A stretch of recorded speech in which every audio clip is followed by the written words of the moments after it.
They're arguably the most popular piece of clothing in the world, yet they're also one of the most individual. As any urban cowboy will tell you, nothing fits so well as a pair of denim jeans. Jeans were invented not long after the California Gold Rush, when a certain Mr. Levi Strauss began making miners denim work pants with copper rivets. To say he came up with a winner is something of an understatement. 450 million pairs are sold every year in the US alone, and worldwide the denim market is worth around $40 billion. But every pair of jeans has made an amazing journey from the cotton field to the high street store. Their story begins 650 kilometers away on the plains of Torreon. Here in these vast fields, they grow one of Mexico's most important crops, cotton. Picking cotton by hand is slow, back-breaking work.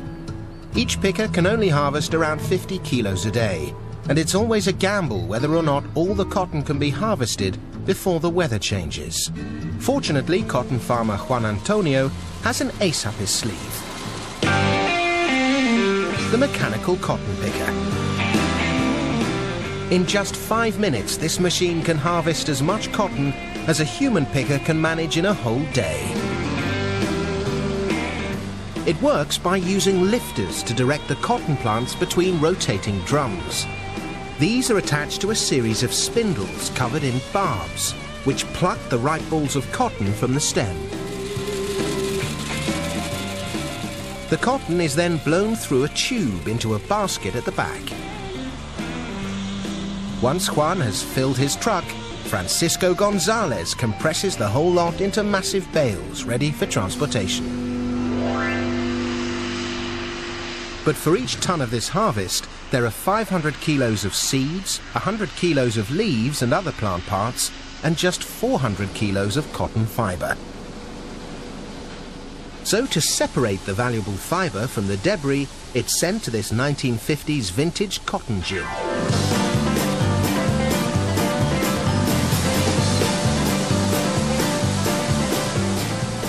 This fabulous old machine looks like a monstrous Wurlitzer jukebox, and its job is to dry and clean the raw harvest, removing the unwanted seeds and plant leaves by sieving everything through a fine mesh. It's dusty work, but what emerges at the other end are bales of refined cotton, weighing around 200 kilos and containing enough fiber to produce 325 pairs of jeans. But first, the raw cotton needs to be turned into denim, which is what they do here at the Denim Art Factory in the southern Mexican state of Puebla. The trouble is, when it arrives, every bale of cotton is slightly different. So, to make a consistent thread, the cotton needs to be blended. That process begins here in the blow room with bale laydown. A machine called a Truschler Blendomat uses a mechanical arm to pick fibers from the top of the bales. These fibers are then blown along air ducts into special multi-mixers before they're cleaned by being blown around, allowing any trash to fall out the bottom.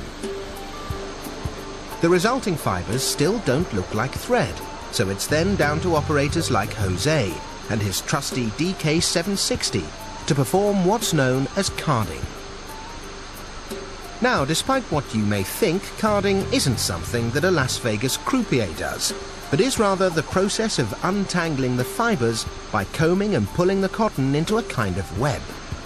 The fibers are then stretched together to form a thick strand called a sliver. At a speed of 1,500 feet per minute, 6 slivers are stretched and combined. The next stage is spinning.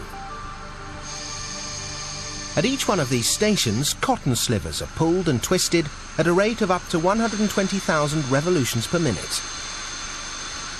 There are between 100 and 250 fibers in a single thickness of cotton thread, and just 20 grams of fiber produce a whole kilometre of fine yarn.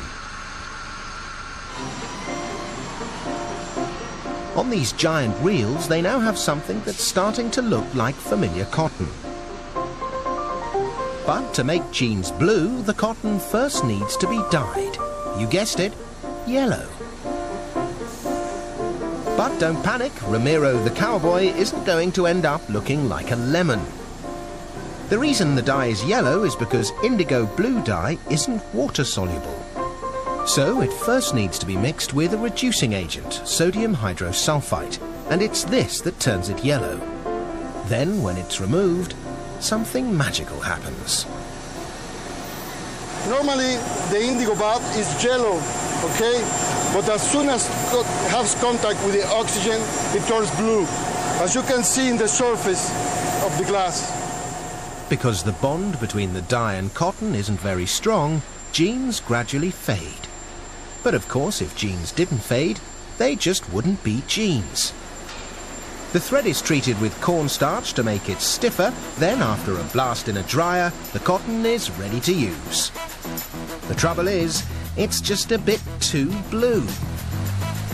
Denim originally got its name from a type of French fabric, serge de Nîmes, Nîmes being a city in France. If you look at it closely, you'll see it actually contains a combination of white and blue thread. So as the cotton is fed into the loom, it's blended with 1 strand of white to every 3 strands of blue. Each of these looms turns out 3,000 meters of denim every week, enough to make cowboys like Ramiro a pair of jeans with flares the size of wigwams. Those jeans are made here in Tehuacan.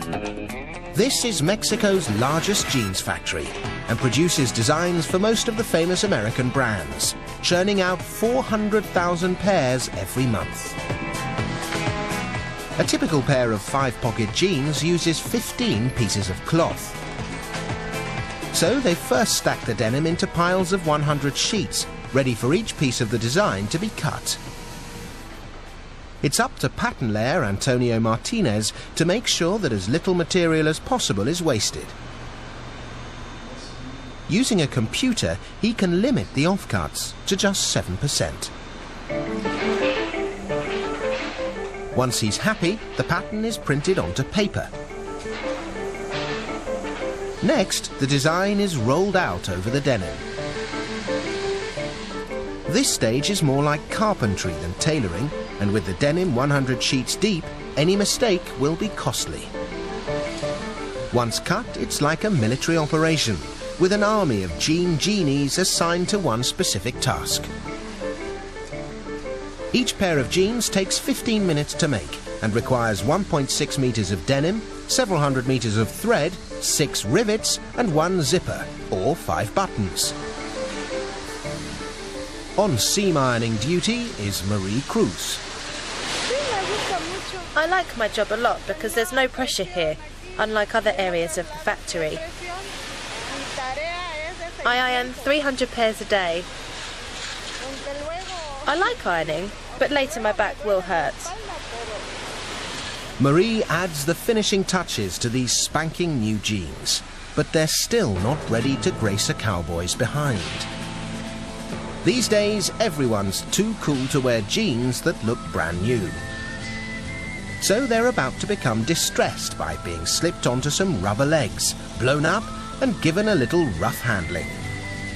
In just 60 minutes, this team are going to make the jeans look like they've spent the last 5 years being dragged around a mine. So they set to work sanding in worn patches, grinding in frayed edges, and spraying on stains. Then, to add a few worn-in designer creases, it's out with a high-tech laser gun. These jeans get an even rougher ride than the Buckaroos. To give them a final hammering, they're tossed into gigantic washing machines, along with a few buckets of volcanic rock.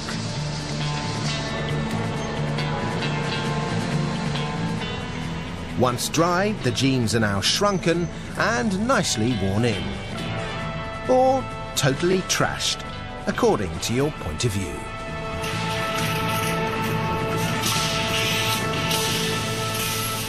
After a quick press and the obligatory label, so you know whether they're designer expensive or just cheap and cheerful, They're boxed and ready to be shipped to budding bronco busters everywhere.